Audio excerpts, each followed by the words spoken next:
ನೀವು ಏನಾದರೂ 9ನೇ ತಾರೀಕಿಗೆ ಹುಟ್ಟಿದರೆ, 18ನೇ ತಾರೀಕಿಗೆ ಹುಟ್ಟಿದರೆ ಮತ್ತು 27ನೇ ತಾರೀಕಿಗೆ ಹುಟ್ಟಿದರೆ, ಆಯಿತಾ, ಈ ವಿಡಿಯೋ ನಿಮಗೋಸ್ಕರ.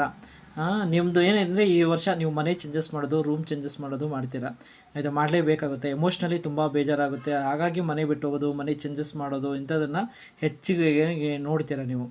ಮನೆ ಚೇಂಜ್ ಮತ್ತು ಲ್ಯಾಂಡು ಪ್ರಾಪರ್ಟಿಗೋಸ್ಕರ ನೀವು ದುಡ್ಡು ಹಾಕಿದರೆ ಅದರಿಂದ ನಿಮಗೆ ತೊಂದರೆ ಆಗೋ ಚಾನ್ಸಸ್ ಕೂಡ ಇರುತ್ತೆ. ಅಥವಾ ಲೇಟ್ ಪೇಮೆಂಟ್ ಕೂಡ ಆಗೋ ಚಾನ್ಸಸ್ಸು ತುಂಬ ಇರುತ್ತೆ ಈ ಸಲ ನೋಡಿ.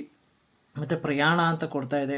ನೀವು ಅನ್ನದಾನವನ್ನು ಮಾಡಿ, ಅದು ಭಾಳ ಒಳ್ಳೆಯದು ನಿಮಗೆ. ಈ ಸಲ ಸ್ವಲ್ಪ ನೆಗೆಟಿವ್ ಇದೆ, ಅಂದರೆ ಎಮೋಷ್ನಲಿ ತುಂಬ ಹರ್ಟ್ ಆಗ್ತೀರಾ, ಬೇಜಾರಾಗ್ತೀರಾ. ಹಾಗೆ ಮನೆ ಚೇಂಜಸ್, ಊರು ಚೇಂಜಸ್ ಅದಕ್ಕೋಸ್ಕರ ನೀವು ಮಾಡ್ತೀರಾ ಅಂತ, ಆಯಿತಾ. ಸೊ ಮತ್ತು ದುಡ್ಡು ಕೂಡ ನಿಮ್ಮ ಸಡನ್ನಾಗಿ ನಿಮ್ಮ ದುಡ್ಡು ಕಳೆದೋಗೋ ಚಾನ್ಸಸ್ಸು ಇರುತ್ತೆ. ಡಿಜಿಟಲ್ ಫ್ರಾಡ್ಗಳಿಗೆಲ್ಲ ನೀವು ಭಾಳ ಹುಷಾರಾಗಿರಬೇಕು, ಆಯಿತಾ. ನಿಮಗೆ ಯಾಕಂದರೆ ಬೇರೆ ಕಡೆ ದುಡ್ಡು ಕೊಟ್ಟಿದ್ದು ವಾಪಸ್ಸು ಬರೋದೇ ಇಲ್ಲ, ತುಂಬ ಸ್ಟ್ರಕ್ ಆಗೋ ಚಾನ್ಸಸ್ ಇದೆ. ದುಡ್ಡಿಗೆ ಸ್ವಲ್ಪ ಸಫರ್ ಆಗೋ ಚಾನ್ಸಸ್ಸು ಈ ವರ್ಷದಲ್ಲೇ. ಹುಷಾರಾಗಿರಿ, ಅನ್ನದಾನ ಮಾಡಿ, ಎಲ್ಲ ಸರಿ ಹೋಗುತ್ತೆ.